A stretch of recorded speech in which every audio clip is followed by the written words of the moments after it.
નમસ્કાર દર્શક મિત્રો, આઇકોન ન્યૂઝમાં હું અનુ સોની આપનું સ્વાગત કરું છું।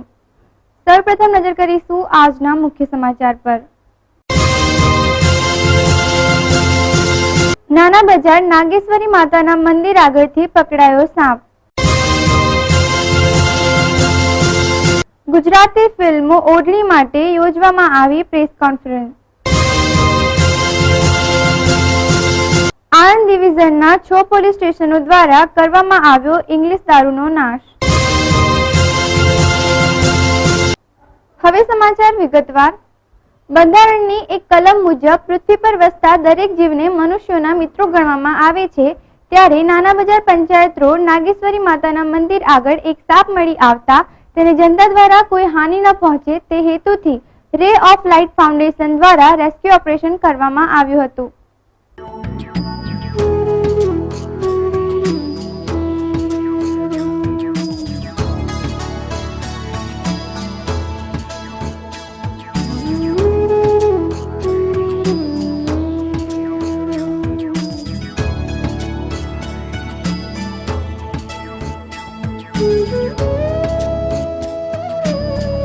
નાગેશ્વરી માતાના મંદિર આગળથી મળી આવેલ આ સાપ એક ટિંકરેટ સાપ હતો, જે ગુજરાતીમાં રૂપસુંદરી તરીકે ઓળખાય છે। આ સાપ 3.5 ફૂટનો હતો, જેને રે ઓફ લાઇટ ફાઉન્ડેશન દ્વારા ઘટના સ્થળેથી પકડી લેવામાં આવ્યો હતો।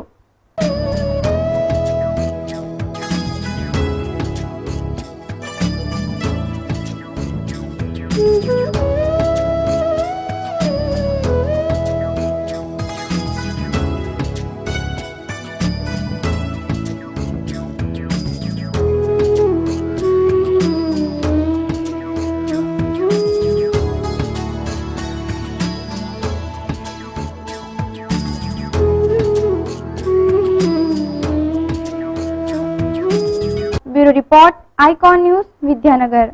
હાલ ફિલ્મ વિશે લોકોનો ક્રેઝ વધતો જોવા મળે છે, ત્યારે હાલ રિલીઝ થયેલ ગુજરાતી ફિલ્મ ઓઢણી માટે એક પ્રેસ કોન્ફરન્સ ગોઠવવામાં આવી હતી।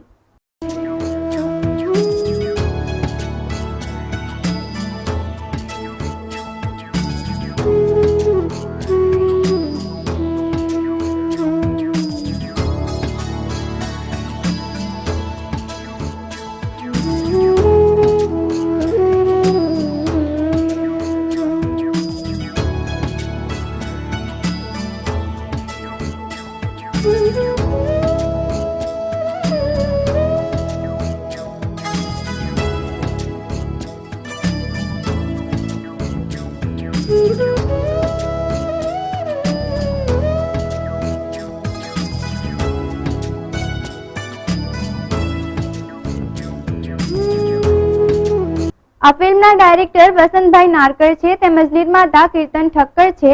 આ ફિલ્મમાં નિશાદ પંડ્યા, ઈશ્વર સમીકર, યામિની જોશી, આદિત્ય સિંહ વગેરેએ પોતાની ઉત્તમ કામગીરી બજાવી છે, તેમજ વિજયસિંહ ગોહિલ તેમજ શૈલેષ પંડ્યાનું સફળ માર્ગદર્શન આ ફિલ્મને મળી રહ્યું છે। પહેલા પણ અમને ઘણો સાથ આપ્યો છે, લાઈક ગણપતિ આવ્યો બાપા રીધિ સીધી લાવ્યો આલ્બમ એ મારું જ હતું, અને એના પછી બાપાના દિવસે જ ગણેશ ચતુર્થીના દિવસે જ્યારે ઓઢણી ફિલ્મ રિલીઝ થઈ તો મને વિશ્વાસ છે કે બાપા આમાં પણ સાથ આપશે। અને જે રીતના ઓડિયન્સની વાત કરીએ તો ઓડિયન્સ જેટલી અમને સપોર્ટ કરે છે, અમને સાથ આપે છે, બસ એનાથી વિશેષ અમે એમની પાસે કંઈ જ નથી માંગતા, અને હજી પણ એ જ કહીએ છીએ કે અમને વધારે ને વધારે સાથ આપો કે આ ફિલ્મને અમે સફળતાની સીડી સુધી પહોંચાડી શકીએ। એકચ્યુઅલી આમાં શું છે કે દરેકની ફિલ્મ તો સારી જ હોય છે, ચાલતી નથી કે ચાલે છે એ પ્રશ્ન તો ગૌણ વસ્તુ છે કે આપણી ઓડિયન્સ છે એમને કઈ પ્રકારની ફિલ્મ પસંદ આવે છે એ એમના ઉપર ડિપેન્ડ છે। ઓઢણીમાં શું અલગ છે? ઓઢણીમાં એક નવી સ્ટોરી સાથે અમારી આખી ટીમે મહેનત કરી છે, સ્ટોરી નવી છે, પાત્રો પણ બધા બહુ જ સરસ છે। અમારા પ્રોડ્યુસર શૈલેષભાઈ શાહ, ડિરેક્ટર વસંતભાઈ નારકર, એ લોકોએ બહુ જ મહેનત કરી છે આ ફિલ્મ પાછળ, સાથે વિજયસિંહ ગોહિલ, અને ફિલ્મને એક સફળતાની સીડી સુધી પહોંચાડવા માટે એટલી બધી જ મહેનત કરી છે। અને ઓઢણીમાં નવું કહેવા જઈએ તો સ્ટોરી નવી છે, સારી છે, જે આજકાલના જનરેશનને પસંદ આવે એવી છે। એના કારણે કહી શકીએ કે ઓડની કંઈક ડિફરન્ટ ફિલ્મ છે જે અમારા ઓડિયન્સ સામે અમે લોકોએ રજૂ કરી શકીએ. और इस फिल्म में मेरा माई का कैरेक्टर है जिसमें कि निशान पंड्या और ईश्वर सिमिकर जी हैं जिनके साथ मैंने काम किया और इनके साथ बहुत अच्छा लगा. इसके डायरेक्टर वसंत नारकर सर हैं, इनके साथ भी बहुत अच्छा लगा और शैलेश भाई है. बाकी तो पब्लिक देख ही रही है फिल्म, उनको पसंद आई तो बहुत अच्छी बात है. फिल्म बहुत अच्छी है. आप सबको रिक्वेस्ट है कि आप लोग ये फिल्म देखिए और उसके लिए हम बहुत आभारी हैं. આ ફિલ્મમાં ઓડણીમાં મારો શાંતિનો રોલ છે અને આ રોલ કરીને બહુ મજા આવી. એ માટે શૈલેષભાઈનો ખૂબ જ આભાર માનું છું. એક અલગ કિરદાર કરવાની મજા આવી અને મને અલગ કિરદાર કરવાનો મને બહુ જ શોખ છે. એની માટે મેં ઘણા બધા ગુજરાતીમાંથી સુધીમાં 36 ફિલ્મો કરી અને બધા અલગ જ કિરદાર કર્યા અને આમાં મને ડિફરન્ટ શૈલેષભાઈએ બહુ સારો ભરવાડનો રોલ આપ્યો અને એક ચેલેન્જર રોલ હતો અને કરવાની બહુ જ મજા આવી કે હું એક ચેલેન્જ કરું છું. જે મેન વિલન છે ભાઈજી કરીને એની સાથે એક મારો સરસ કિરદાર છે અને આ પિક્ચર બનાવવામાં શૈલેષભાઈનો એટલો સરસ હાથ છે, મારા હસબન્ડ વિજયસિંહ ગોહિલનો સરસ એક સાથ છે અને વસંત નારકર ઇઝ ધ બેસ્ટ અને બહુ સરસ કટિંગ સાથે એને ફિલ્મ બનાવી છે. હું ખૂબ આભાર માનું છું આ ત્રણેય વ્યક્તિનો. કરતી વખતે એવું હતું કે આ ક્યાં જઈ રહ્યું છે, કઈ રીતે કટિંગ રહ્યા છે, શું છે અને ફિલ્મ જોતી વખતે એટલી મજા આવે છે અને પિક્ચર શું કામ ગુજરાતી ચાલતા નથી એનું એક જ રીઝન છે કે લોકો એવી રીતે ફિલ્મો બનાવી નથી રહ્યા. લોકોને દેખાડવા માટે થઈને પબ્લિક સુધી પહોંચાડવા માટે એવી એડવર્ટાઇઝ કરવામાં નથી આવતી અને એ એડવર્ટાઇઝ લોકો સુધી પહોંચાડવા માટે શૈલેષભાઈનો બહુ સરસ હાથ છે. એની માટે હું શૈલેષભાઈની ખૂબ આભારી છું કે લોકો સુધી પહોંચાડે છે કે આવો ગુજરાતી ફિલ્મ જોવા માટે. એને ખબર પડશે તો થિયેટર સુધી આવશે અને પ્લસ કે ગુજરાત સરકારને એક નમ્ર વિનંતી કે એક સબસિડી બહુ સારી રીતે સ્ટાર્ટ કરે તો પ્રોડ્યુસરનું એક હિંમત વધશે અને એ એક સારી બધી ફિલ્મો ગુજરાતી ઇન્ડસ્ટ્રીને આપી શકશે. બરાબર. એને સાથ એક બોલે ને એક માબો એક ઘર બનાવવા માટે એક પ્રિન્ટની જરૂર છે તો એ બનશે, સરકાર એ બનાવશે તો ઉપરનું માળખું બરોબર બનશે. બરાબર. અને એક ઘર પરિવાર એક સંયુક્ત રીતે રહે તો એક પરિવાર એક બેસ્ટ સાબિત થાય. એવી રીતે અમે એક પિક્ચર બનાવતા શૈલેષભાઈ, વસંત નારકર, અમારી પૂરી ટીમ જે સ્પોટ બોયથી લઈને બધા જ છે એ ક્યારે એક પરિવાર બની ગયા એ ખબર ન રહી. અને એનો એક વિલન જે ભાઈજી છે એની સાથેનો એક મારો સરસ ડાયલોગ છે. ઘણા બધા સારા છે, બધા સરસ ગમે. એક હું બોલવા માંગીશ. ભાઈજી, તું તારી જાતને શેર માને છો? યાદ રાખજે, જો તું શેર છો તો શેર માથે પણ સવા શેર હોય છે. Thank you. મારા છોકરાની થનાર વહુ કે બ્લેકબેરી કે એપલનું ટચ સ્કીન પીસ નથી કે તેને તારો છોકરો ટચ કરી જાય. બાપ કમાલ તો દીકરો ધમાલ. આ પ્રેસ કોન્ફરન્સમાં પત્રકારો દ્વારા તેમને ગુજરાતી ફિલ્મોને વધુ પ્રોત્સાહન આપવા શું કરવું તેમ પૂછતા તેઓ દ્વારા જણાવવામાં આવ્યું હતું કે ગુજરાતી ફિલ્મોને આગળ વધારી પ્રોત્સાહન આપવા તેમને ગુજરાત સરકાર દ્વારા જરૂરી સબસિડી મળવી જોઈએ જેથી પ્રોડ્યુસરો સારી રીતે પોતાનું યોગદાન આપી શકે.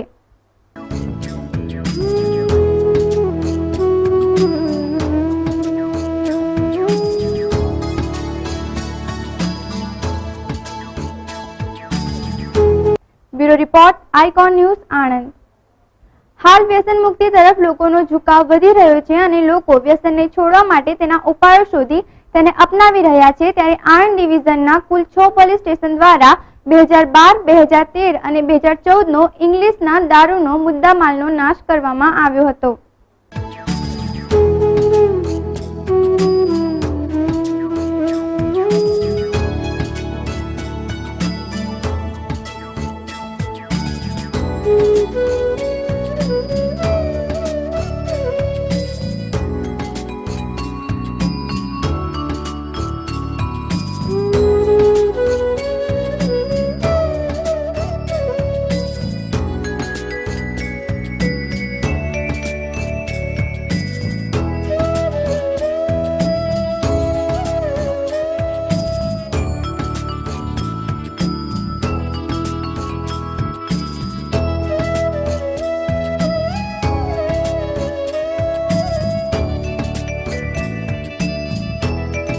આણંદ ડિવિઝનના આ સરાહનીય કાર્યમાં આણંદના ડેપ્યુટી કલેક્ટર આપતકાલીન નશાબંધીના પ્રમુખ, વિવિધ પોલીસ સ્ટેશનના પીએસઆઈ વગેરે ઉપસ્થિત રહ્યા હતા.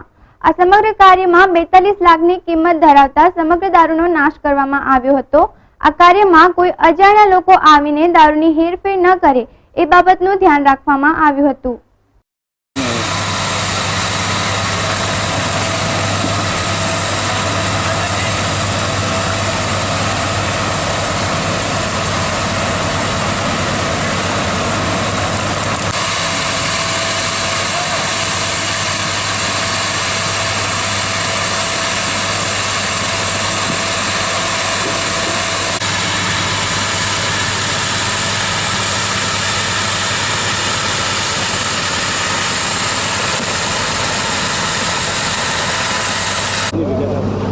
આજે આણંદ ડિવિઝનના કુલ 6 police station, Anand town, rural, Vidyanagar, Vasad, Khambholaj અને ઉમરેઠ, એ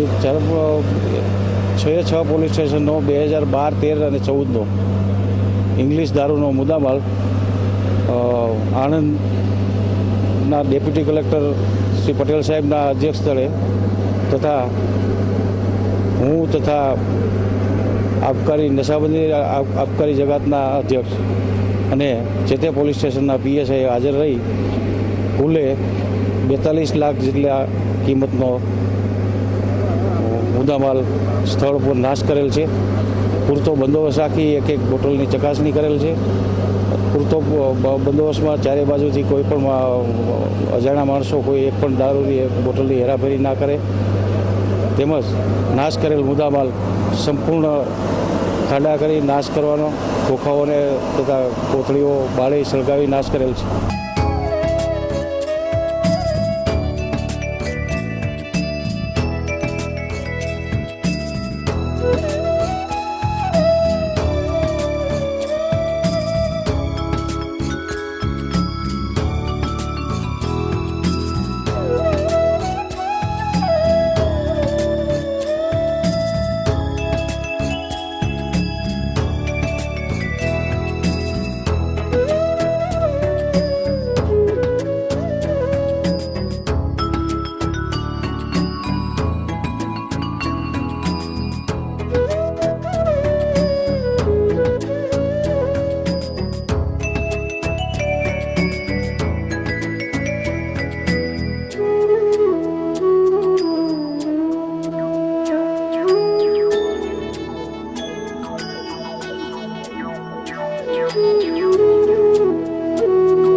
bureau report, icon news, Anand. હવે નજર કરીશું આજની પોલીસ ડાયરી પર. મોગરી ગામમાં રહેતા ભુવનેશભાઈ પાલ, જેઓની જનતા ચોકડીએ મોબાઈલની દુકાન આવેલી છે, જેમાં કોઈ ચોર ઈસમે દુકાનનું શટર લોક તોડી દુકાનમાં પ્રવેશી અંદરથી મોબાઈલની અનેક વસ્તુઓ લઈ ₹45,500 ની ચોરી કરી લઈ જઈ ગુનો કરેલ છે. આ અંગેની ફરિયાદ ભુવનેશભાઈએ વિદ્યાનગર પોલીસ સ્ટેશનમાં નોંધાવી છે. વિદ્યાનગરમાં રહેતા તુષાબેન નિરંજનભાઈ દિનાના, જેઓના સાસરિયા શૈલેષભાઈ જોશી તથા જીતેન્દ્રભાઈ જોશી, જેઓએ તુષાબેનને શારીરિક માનસિક ત્રાસ આપી ગાળો બોલી ગુનો કરેલ છે. આ અંગેની ફરિયાદ તુષાબેને આણંદ મહિલા પોલીસ સ્ટેશનમાં નોંધાવી છે. દર્શક મિત્રો, આજના સમાચાર અહીં સમાપ્ત થાય છે. કાલે ફરી મળીશું આ જ સમયે આ ચેનલ પર. ત્યાં સુધી રજા આપશો. નમસ્કાર.